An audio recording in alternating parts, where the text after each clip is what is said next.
Assalamualaikum warahmatullahi taala wabarakatuh. Kami daripada kumpulan 2 daripada subjek pengukuran dan penilaian pendidikan Seksyen 4. Kami akan membentangkan persepsi pelajar TVET terhadap pengetahuan dan amalan pelaksanaan penilaian berterusan secara dalam talian. Seterusnya, saya akan memperkenalkan ahli kumpulan kami.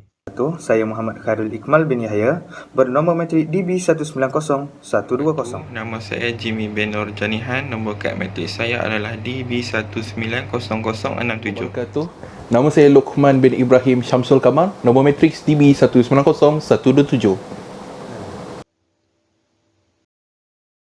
Pengenalan. Yang pertama adalah pihak kementerian berhasrat untuk melahirkan graduan TVET yang berkualiti untuk menampung keperluan industri di dalam negara yang pesat membangun seperti negara kita ini. Yang kedua adalah dengan adanya pandemik COVID-19 ini yang hampir melanda ke semua negara dan ia telah menjejaskan institut pengajian tinggi, pengajian rendah dan pengajian menengah. Implikasinya kita dapat dilihat bahawa dengan penangguhan proses pengajaran dan pembelajaran ini. Seterusnya, penilaian berterusan yang biasanya dilakukan secara berhadapan kini diganti dengan penilaian berterusan yang berlangsung secara dalam talian.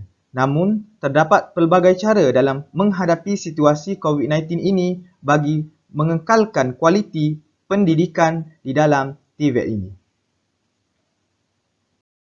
Seterusnya adalah pernyataan masalah. Yang pertama adalah pelaksanaan penilaian berterusan memerlukan pensyarah yang mempunyai pengetahuan yang tinggi dan pendedahan yang cukup, terutamanya dari segi proses pentafsiran yang menggunakan kaedah pengumpulan data. Yang kedua adalah para pensyarah tidak mempunyai masa yang cukup untuk melaksanakan penilaian berterusan secara dalam talian akibat kekangan masa.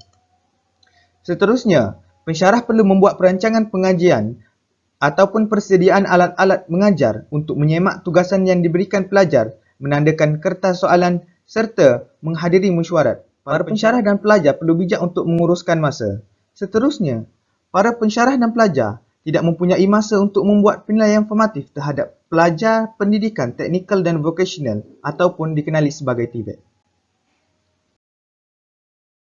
Untuk yang seterusnya adalah bebanan kerja yang ditanggung oleh pensyarah dan pelajar dengan jumlah pelajar yang sangat ramai dan menjadikan penilaian semakin rumit. Seterusnya adalah latar belakang kajian. Yang pertama adalah penilaian adalah salah satu perkara yang penting dalam pembelajaran yang dilakukan secara berterusan dan secara berkala. Penilaian dibahagi kepada dua bentuk iaitu penilaian formatif dan penilaian sumatif.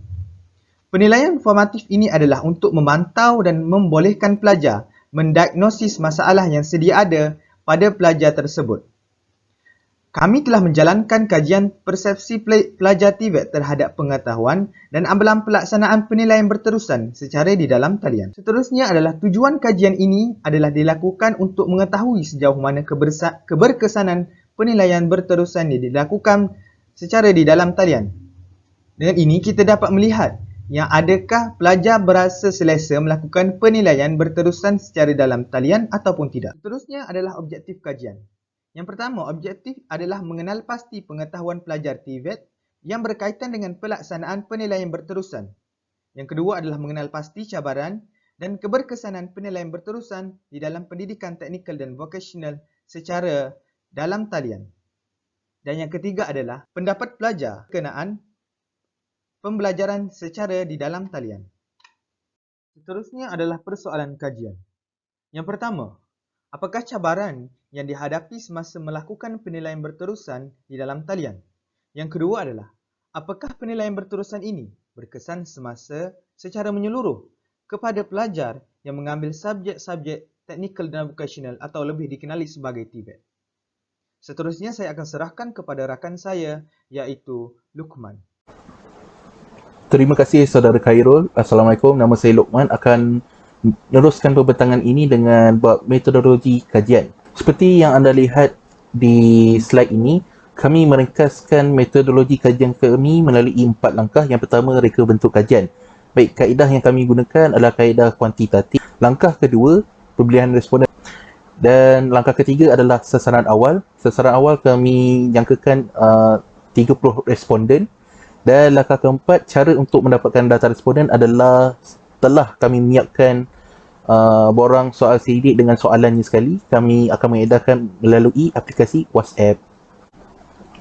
Seterusnya adalah bab analisis data. Baik, apa yang perlu ada dalam bab analisis data? Bahagian A, demografi responden. Bahagian B, pengetahuan umum mengenai penilaian berterusan. Bahagian C, cabaran dan keberkesanan TVET secara dalam talian. Dan bahagian D, pendapat pelajar mengenai penilaian berterusan. Dan setiap bahagian tersebut mewakili objektif kajian kami kecuali di bahagian E. Seterusnya adalah bahagian B mengenai pengetahuan umum mengenai penilaian berterusan. Seperti yang anda lihat, kami menunjukkan carta bar bagi mewakili bahagian B, dan soalan tersebut mengenai pengetahuan umum tentang penilaian berterusan. Antara soalannya seperti apakah maksud penilaian berterusan, adakah semua pemangkahan awal semester sehingga akhir semester dijadikan sebagai penilaian berterusan dan sebagainya lah. Jadi untuk jawapan di bahagian B, kami meletakkan ya ataupun tidak, dan majoriti para responden semua berkata ya. Untuk yang seterusnya di bahagian C, apa yang anda dapat lihat adalah cabaran dan keberkesanan penilaian berterusan dalam TVET secara dalam talian. Baik, dalam bahagian C ini kami menggunakan skala 5 skala, iaitu sangat tidak setuju, tidak pasti, setuju dan juga sangat setuju. Baik, antara kalau ikutkan dalam Google Form kami terdapat 10 soalan, tapi untuk presentation kami menunjukkan 2 soalan bagi kami boleh mencapai objektif kajian kami. Antaranya penilaian berterusan dilaksanakan dengan baik walaupun secara dalam talian. Majoriti para responden berkata setuju. Dan seterusnya, soalan markah keseluruhan pelajar seharusnya diambil berdasarkan penilaian berterusan saja berbanding dengan peperiksaan akhir, dan majoriti para responden berkata sangat setuju. Seterusnya kita beralih kepada bahagian D, iaitu pendapat pelajar mengenai penilaian berterusan. Baik, dalam bahagian ini kami memberikan soalan, iaitu berikan pendapat anda jika sekiranya situasi pandemik COVID-19 ini semua aktiviti penilaian berterusan digantikan dengan. Seterusnya kita ke bahagian D dan juga bahagian terakhir, iaitu pendapat pelajar mengenai penilaian berterusan. Soalannya adalah, berikan pendapat anda sekiranya situasi pandemik COVID-19 ini semua aktiviti penilaian akhir digantikan dengan penilaian berterusan secara dalam talian. The majority mereka mengatakan setuju dan segelintir mengatakan tidak setuju. Faktor mereka yang setuju adalah dapat melibatkan kos pembelajaran, dapat belajar berdikari, dan juga tidak perlu fokus kepada penilaian akhir semata-mata. Dan juga kepada pelajar yang tidak setuju, mereka mengatakan bahawa dia bergantung kepada subjek yang pelajar ambil, kerana ada yang memerlukan subjek kerja amali ataupun tidak. Dan sekiranya memerlukan amali, kalau ikutkan efektifnya apabila bersemuka. Kalau dilakukan secara online mungkin tidak berapa efektif, kerana di rumah ataupun persekitarannya tiada peralatan yang diperlukan untuk menjalankan kerja amali tersebut. Sekian saja daripada saya. Terima kasih. Saya akan serahkan pada Jimmy. Untuk slide seterusnya ialah dapatan kajian. Bab ini akan menguraikan dan merumuskan dapatan daripada analisis data yang dilakukan berdasarkan persoalan kajian. Kajian ini telah mencapai objektif dari 4 bahagian. Bahagian A, B, C dan D. Untuk bahagian A ialah demografi. Untuk bahagian demografi mempunyai 4 bahagian. Yang pertama adalah bilangan responden. Responden seramai 42 orang dan perempuan adalah lebih sedikit berbanding responden lelaki. Yang kedua adalah bangsa responden. Kami mendapati peratusan tertinggi dimiliki oleh responden yang berbangsa Melayu. Yang ketiga, program responden. kami mendapati bahawa responden dari program BBE, Elektrik dan Elektronik adalah paling ramai yang menjawab soal selidik. Yang keempat adalah tahun pengajian responden. Kami mendapati tahun pengajian yang paling ramai menjawab soal selidik ini ialah tahun 2. Untuk bahagian B ialah mengenai pengetahuan umum tentang penilaian berterusan. Ia mempunyai 3 bahagian, iaitu yang pertama, maksud dengan penilaian berterusan. Kami mendapati bahawa kebanyakan pelajar telah memilih ya sebagai jawapan dan ia menunjukkan bahawa pelajar mengetahui maksud penilaian berterusan. Yang kedua adalah sistem pemakaran dari awal semester hingga akhir semester. Kebanyakan responden memilih ya sebagai jawapan kerana pelajar yang memberi respon dan kebanyakan pelajar sudah mengetahui sistem penilaian berterusan berjalan. Yang ketiga, lebih kreatif dan lebih memahami sesuatu subjek menggunakan medium penilaian secara dalam talian. Kami mendapati peratusan responden memilih ya adalah tinggi daripada tidak, disebabkan oleh pelajar masih tidak pandai dalam menggunakan medium penilaian dalam talian yang disediakan oleh para mensyarah. Untuk bahagian C, ia akan mengenal pasti cabaran dan keberkesanan penilaian berterusan di dalam pendidikan. Ia mempunyai 3 bahagian. Yang pertama adalah penilaian berterusan dapat dilaksanakan dengan baik. Kebanyakan daripada jawapan responden memilih setuju. Hal ini menunjukkan bahawa kebanyakan pelajar sememangnya boleh memahami sesuatu kandungan pembelajaran dengan hanya melakukan penilaian berterusan. Yang kedua adalah membantu meningkatkan kualiti pembelajaran pelajar. Kebanyakan responden juga memilih setuju sebagai jawapan dan ini bermaksud kebanyakan pelajar sememangnya setuju bahawa penilaian berterusan ini boleh meningkatkan pembelajaran mereka. Yang ketiga adalah pensyarah sentiasa memberi respon jika ditanya mengenai ketidakfahaman dalam sesuatu bagi penilaian berterusan. Kebanyakan responden juga memilih setuju sebagai jawapan. Hasil dapatan bagi soalan ini disimpulkan bahawa kebanyakan pelajar setuju mengenai pensyarah sentiasa memberi respon jika ditanya.